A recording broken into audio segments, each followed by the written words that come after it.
Merci d'avoir fait attention au fait que j'aurais pu somnoler. D'accord. Non, on a bien le temps. Hein? C'est le citoyen qui va s'exprimer. Allez-y. Pourquoi des personnes de la société civile comme moi aujourd'hui, on décide de s'engager?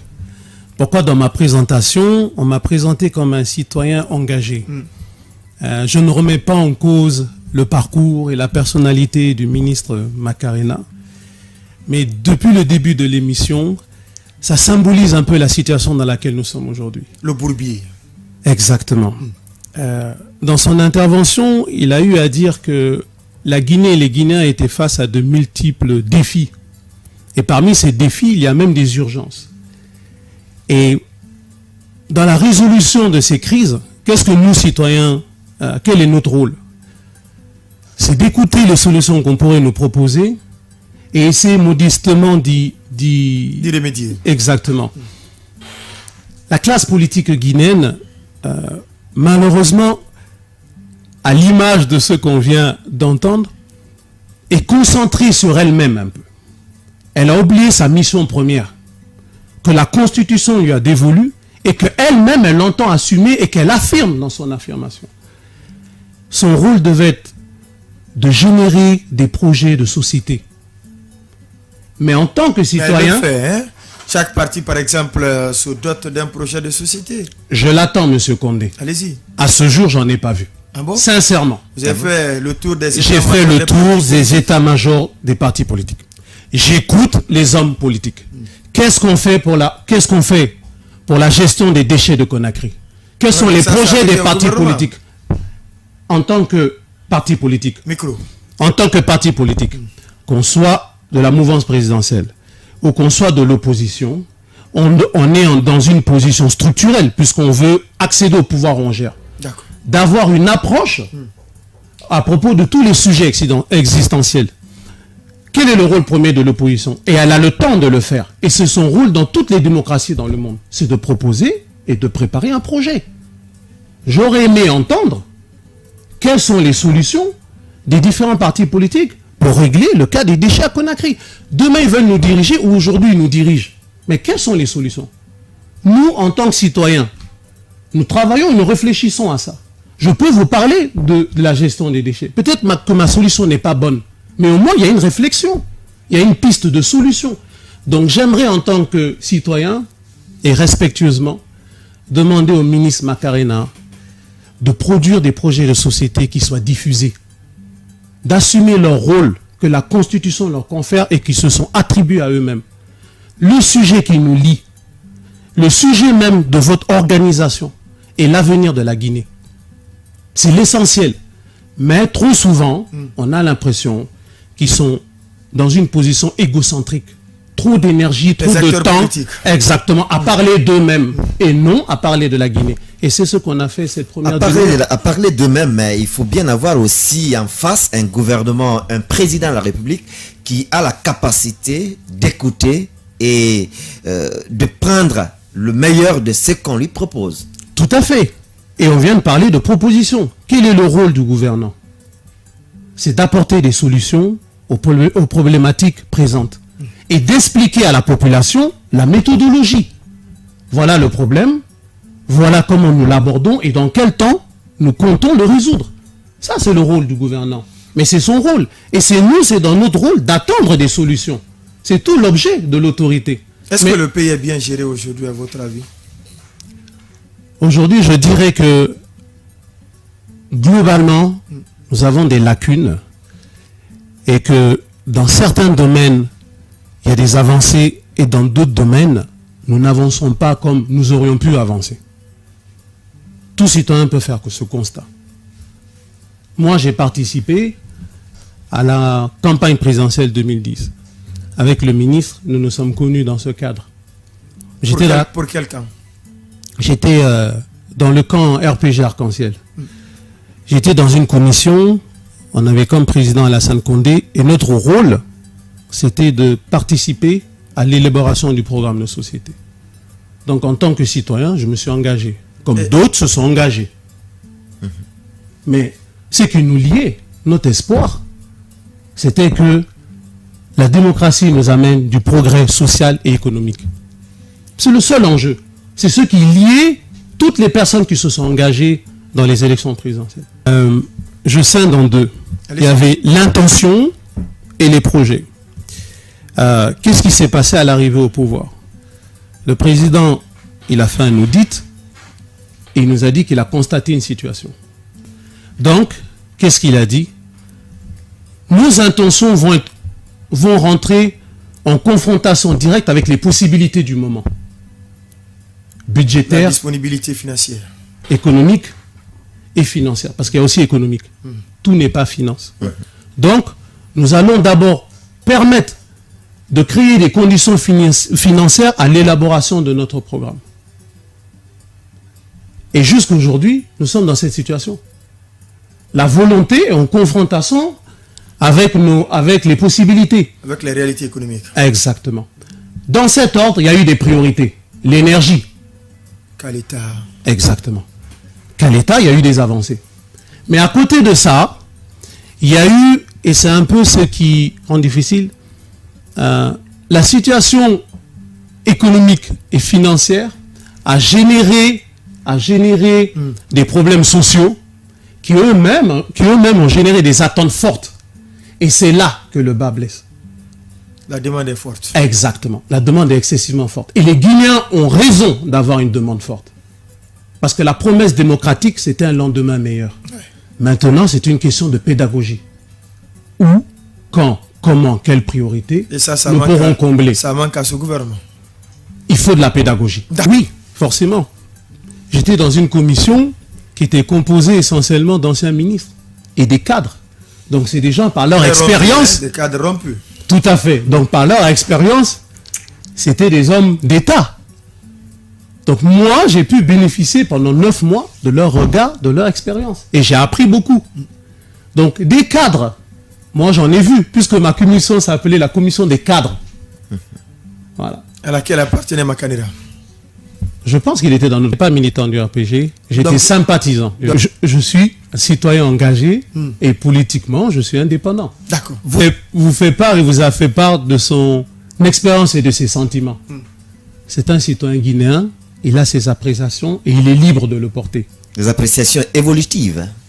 Exactement. Mais aujourd'hui, nous connaissons clairement sa position. L'opposition républicaine. Exactement.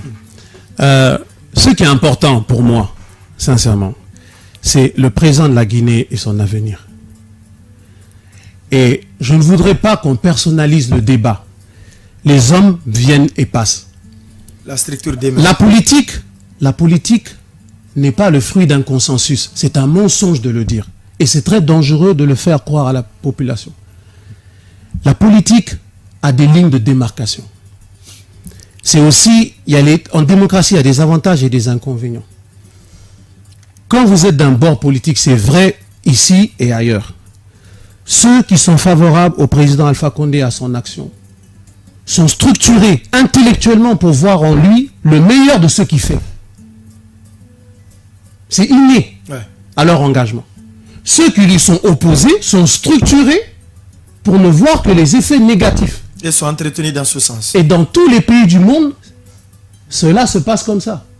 En France, ceux qui sont opposés à Emmanuel Macron sont structurés pour ne voir en lui que ses défauts et ses tares. Puisque vous parlez de lui, sa cote de popularité ne fait que dégringoler. Hein? Oui, parce qu'il a été élu sur la base d'un consensus. Et le consensus en démocratie est dangereux.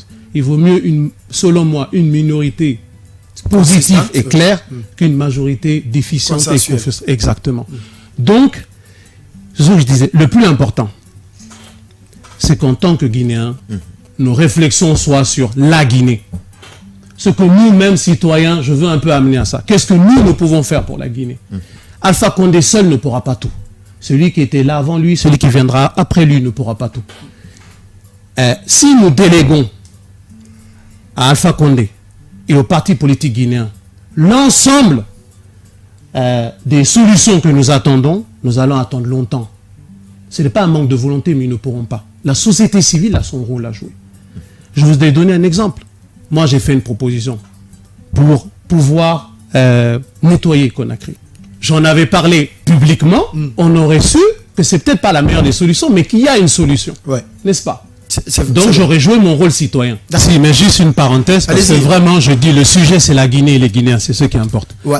Mais la parenthèse pour répondre au ministre, tous les exemples qu'il nous a donnés, peut-être excepté le cas concernant les déchets, tout ce dont a parlé le ministre Ella Selou Dalein Diallo, j'entends parler d'observation. Ce sont des observations par rapport à des cas précis.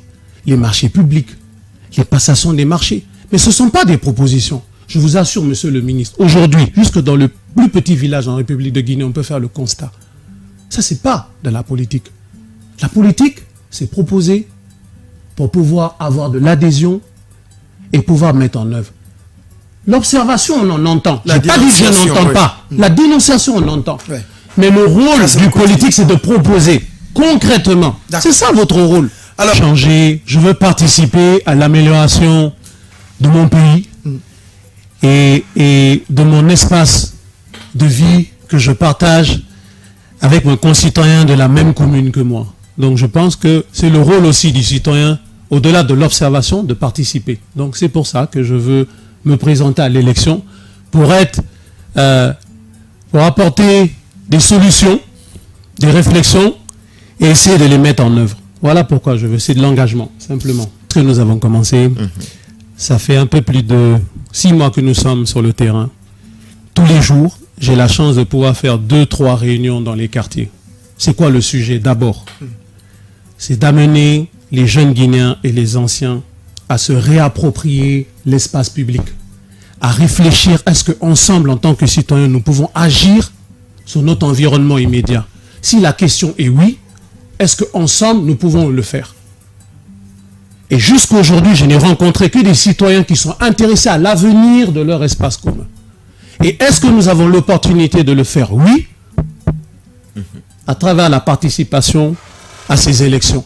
C'est le seul moment dans la vie démocratique de la République de Guinée où la Constitution permet à 2 citoyens guinéens de se rencontrer et de se dire, nous avons une idée. Est-ce qu'ensemble nous pouvons la mettre en œuvre sans avoir besoin d'être partisans? Qui vote quoi? C'est pas ça le sujet. C'est qu'est-ce qu'ensemble nous pouvons faire pour notre espace commun. Donc, c'est une démarche que nous sommes en train de faire et modestement, c'est en train de porter fruit. Les gens se rendent compte qu'ils ont une possibilité morale, intellectuelle et légale d'agir. Et ça redonne du dynamisme. Et de l'espoir. Tout à fait. Le citoyen se rend compte qu'il est aussi acteur dans la démocratie et que ce n'est pas uniquement les formations politiques qui sont nécessaires, mais nous pouvons agir aussi. Voilà, c'est d'abord la première démarche et c'est une nécessité. Bon, Matoto me touche intellectuellement parce que Matoto, c'est la Guinée en miniature. C'est une mosaïque. Prenons, et au-delà de ça, je vais vous donner ma réflexion. La Guinée, c'est un des plus petits pays géographiquement en Afrique. 245 857 km². Tout à fait. Nous avons une population qui n'est pas nombreuse. 12 millions. C'est la population du gouvernorat de Kinshasa. Nous avons la mer avec tout ce qu'elle a à offrir. Nous avons une des terres les plus fertiles sur le continent. Ouais. Sur les 33 préfectures, il y a de l'eau et une terre fertile. Nous avons des ressources naturelles à dimension industrielle et à dimension artisanale. Ça fait plus de 3000 ans que nous sortons de l'or artisanalement. Ça fait plus de 3000 ans que nous sortons du diamant artisanalement. Et je peux continuer sur les atouts de la Guinée. Donc quand nous voyons ce que Dieu a fait pour la Guinée, humainement, il a fait tout ce qui était possible de faire pour l'être humain, pour son épanouissement. Et quand on voit la situation des Guinéens, c'est difficile de faire le lien entre un pays si petit, potentiellement riche, avec une population si petite, et se dire que ce pays, il y a des gens qui ont du mal à manger. C'est très difficile de faire le lien. 3 plats du jour. Donc potentiellement, c'est un pays qui devrait donner du bien-être. Ce n'est pas possible que tout le monde soit riche, mais tout le monde devrait pouvoir manger et s'épanouir. Matoto a la même situation. Je peux me tromper et je peux en débattre avec n'importe qui. Matoto a des atouts qui devraient lui permettre d'être un moteur du développement en République de Guinée. Dans tous les pays du monde, quand un développement surgit, il commence à un endroit, une zone géographique. Il n'y a pas de développement général instantané. Ouais. Une zone spécifique commence son évolution et elle sert de modèle. Je vais vous donner 3 exemples. 3 atouts que possède Matoto. Partout dans le monde où ces atouts sont présents, c'est une chance pour cette commune. Ça dynamise cette commune. Partout dans le monde où il y a un aéroport international, c'est une chance pour la commune qui l'héberge. Le seul aéroport international de la République de Guinée est dans notre commune. Nous ne sentons pas l'impact. On n'a pas de lien avec cette infrastructure. Si ce n'est le bruit et la pollution. et la pollution. Ouais. Deuxièmement, dans toute commune au monde où il y a un axe routier économique important, cela dynamise la commune. Nous avons l'axe routier économique principal de la République de Guinée. Ça ne génère que du bruit et de la pollution. Troisièmement, Matoto, contrairement à d'autres communes, il faut connaître la commune. Nous avons de la place. De l'espace. Il y a un espace pour une croissance industrielle et démographique. Donc ces 3 atouts devraient être des chances. Je pourrais dire pourquoi, mais pour ne pas être long. Et Matoto a d'autres atouts. Aujourd'hui, du fait que nous n'avons pas une gestion ou une administration locale éclairée, ces atouts n'existent pas. Voilà. Donc voilà pourquoi Matoto me touche particulièrement. Parce que ce qui est vrai pour Matoto, ce qui devait être une chance pour Matoto ne l'est pas. Et nous voulons que Matoto soit une chance par elle-même. Sa superficie et sa population lui permettent d'être la commune où le développement national pourra commencer. Et si Dieu le veut, nous en ferons la démonstration si la population nous fait confiance. Ce n'est pas l'homme qui fait l'occasion, c'est l'occasion qui fait l'homme. Nous sommes à une phase où depuis 2010, les citoyens guinéens ont fait beaucoup de politique. Nous avons délégué l'ensemble de nos problèmes, l'ensemble de nos espoirs sur les structures politiques. Aujourd'hui, il y a une envie de se prendre en charge. Ce n'est pas du dépit, mais l'attente, je vous ai dit, l'attente est grande. Si l'attente est grande envers le pouvoir, l'attente est aussi grande envers les partis d'opposition. Et aujourd'hui, la situation, je vous assure que c'est extrêmement confortable aujourd'hui d'aller vers les citoyens en disant pour qui vous votez, ça ne nous intéresse pas. Est-ce qu'ensemble, on peut faire quelque chose pour notre avenir commun? Une gestion participative. Et aujourd'hui, ça s'entend. Dans la commune, je peux travailler avec lui. Au niveau national, peut-être que je ne pourrai pas. Parce que nous avons un intérêt commun. Mon étiquette ne va pas l'intéresser, son étiquette ne va pas m'intéresser. Mais est-ce qu'ensemble, nous pouvons transformer localement? Nous aurons un bénéfice dans ça. Social. Sécuritaire. Tout à fait. Et nous allons nous épanouir et nous aurons une reconnaissance sociale si nous validons le projet. Donc aujourd'hui, être un candidat indépendant, c'est être un rassembleur. Structurellement. Parce que pour que nous réussissions, nous sommes obligés de ne pas trier et surtout de rassembler. Sinon, nous n'avons aucune chance. Impossible. Les partis politiques ont leurs militants dans leur camp. Nous, notre militants, nos électeurs, ce sont leurs militants. C'est eux. Et quelle est notre démarche à nous? Parce que moi, je ne suis que le visage d'une équipe. Qu'est-ce que nous faisons? Notre démarche auprès de nos concitoyens, nous proposons de changer de méthode. Cette fois, nous avons un projet commun, c'est le développement de la commune. Travaillons... Qui a un impact direct sur les citoyens de la commune. Tout à fait. Nous avons des idées. Nous allons partager avec vous. Nous allons les amender ensemble.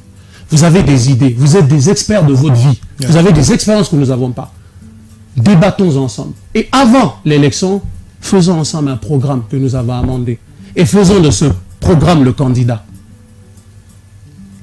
Et le jour, si Dieu veut que nous ayons la victoire, nous savons ce que nous attendons. Nous n'avons pas accompagné une personne, mais un programme. Actuellement, dans les quartiers, les gens sont en train de débattre tranquillement de qu'est-ce qu'eux peuvent faire. Ils sont déjà en train de travailler sur leur propre programme. À nous, avec eux, de faire comprendre ce qu'on pourra faire, ce qu'on ne peut pas faire. Et de ne mettre en place que des projets. C'est quoi la différence entre une idée et un projet? Un projet, nous savons ce que nous allons faire, où nous allons faire et comment le financer. Et à quelle bref échéance. Voilà notre démarche. Et pour l'instant, ça porte très fruit. Et deuxièmement, tous les candidats indépendants, peut-être que vous ne le percevez pas, nous communiquons énormément entre nous. Nous n'avons pas d'antagonisme. Et déjà, les convergences se font. Et si Dieu le veut, bientôt vous aurez des annonces. Je vous ai dit tout à l'heure, nous avons déjà avancé. Nous sommes en train d'aller vers une convergence. Parce que... Ah, c'est bien possible? Tout à fait. Et je vous dis bientôt... Des alliances comme les partis politiques appellent. Tout à fait. Donc nous sommes en train d'aller vers cette direction. Au mieux, je pense que beaucoup vont se regrouper. Et donc ça, c'est déjà une avancée. Et ensuite, nous aurons qui comme concurrent dans la démocratie? Parce que indépendants, nous n'avons pas d'adversaire. Nous ne pouvons pas avoir ce luxe. Mais nous avons déjà un avantage dans le combat démocratique qui vient. Ce que les partis politiques veulent, ils l'ont déjà. Les partis politiques sont à la tête de toutes les communes de Conakry. Donc il y a un bilan à défendre. La question est de savoir, est-ce qu'on est content de leur gestion? Qu'est-ce qu'ils ont fait de leur délégation spéciale?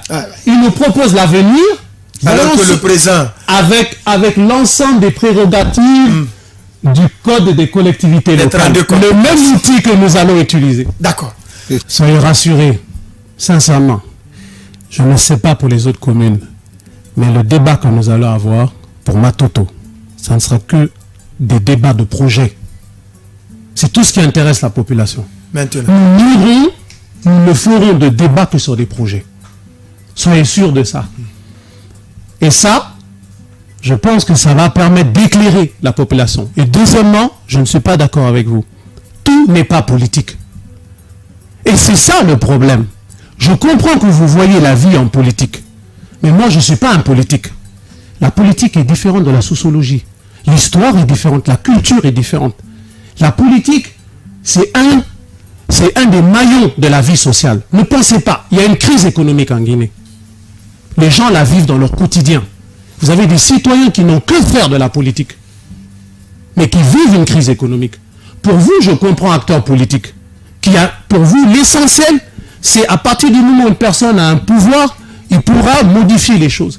Mais le taximan, le pêcheur, moi-même, nous vivons des réalités qui ne sont pas politiques. Tout n'est pas un fait politique. Et vous pensez que les candidatures indépendantes vont prospérer cette fois-ci? Si elles se concentrent à travailler comme nous allons faire sur des projets concrets pour régler des problèmes concrets. Tout ce que nous voudrons savoir. La création d'écoles communales. Aujourd'hui, on nous transfère le nouveau code des collectivités, on nous transfère aussi l'enseignement secondaire. Est-ce que nous allons créer des écoles? Où et combien? Et comment nous allons les financer? Est-ce que nous allons goudronner nos grands acteurs, nos grands artères? Comment nous allons créer de l'emploi en aidant ceux qui sont déjà en activité? Voilà les sujets sur lesquels nous allons travailler et de façon responsable. Voilà. Je vais donner un exemple. Oui. Je parle avec certains pêcheurs de ma commune pour expliquer au ministre que si la politique a un impact social, tout n'est pas nécessairement politique. Je n'ai pas dit que donnez-moi un exemple. Excusez-moi, je vais donner un exemple. Je parle avec les pêcheurs de ma commune et je veux connaître leurs problématiques. Je vais les voir. Je ne suis pas pêcheur, il n'y a pas de pêcheur dans ma famille. Donc je m'assois, je suis l'élève et j'écoute. Ils m'expliquent. Nous avons une pirogue, nous sommes 5 pères de famille. Nous partageons la pirogue. Nous savons fabriquer les pirogues, on a l'expertise. Mais le moteur, nous n'en avons pas. Donc qu'est-ce qu'on fait? Nous louons le moteur. Oui. Nous louons le moteur, nous allons pêcher. Avec les revenus, nous payons la location du moteur.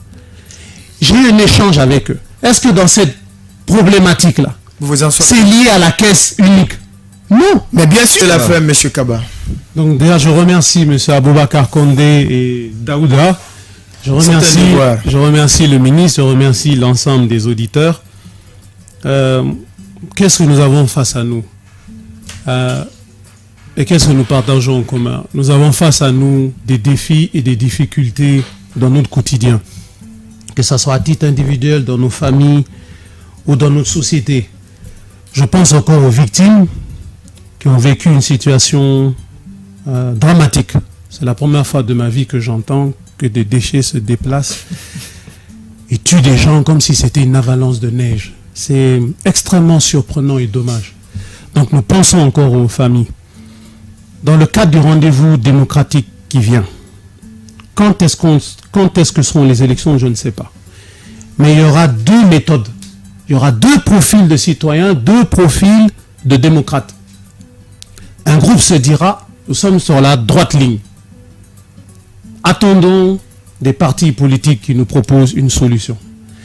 Et un groupe qui est en train de s'émerger et qui est en train de s'organiser, qui dit, en tant que citoyen, est-ce que nous avons un rôle à jouer dans le présent et l'avenir de notre pays? Si oui, pouvons-nous prendre des responsabilités? Moi, je suis dans ce groupe. Ce n'est pas de la défiance envers le personnel politique. Mais je crois que les Guinéens peuvent se saisir eux aussi de leur destin. Nous tendons vers ça. Qu'est-ce que nous pouvons faire pour nous-mêmes? Les partis politiques sont là, ils ont leur rôle. Tout ce qu'ils nous proposeront, nous écouterons. Mais aujourd'hui, nous sommes face à des priorités. Il y a un auditeur qui a parlé d'expérience. Vous verrez que nous sommes le fruit aussi d'une expérience. Nous aurons l'occasion de nous retrouver et comme je dis, nous débattrons sur les débats. Vous verrez que nous avons travaillé sur des dossiers sur lesquels peu de gens ont travaillé, à un niveau très haut. Mais le moment n'était pas venu d'en parler. D'accord. De l'Actu Plus, c'était avec l'équipe de la rédaction. Du lundi au vendredi, de 9h15 à 10h45 sur Chéri FM Guinée, la tribune de l'actualité plus. Comprendre, décrypter, analyser et commenter l'actualité sociopolitique, économique et culturelle en Guinée. Piloté par l'équipe de la rédaction du groupe SGI Média et les consultants, c'est le rendez-vous phare pour éclairer votre lecture de l'info. La tribune de l'actualité plus, du lundi au vendredi, de 9h15 à 10h45 sur Chéri FM Guinée. La tribune de l'actualité plus, de 9h15 à 10h45 sur Chéri FM Guinée.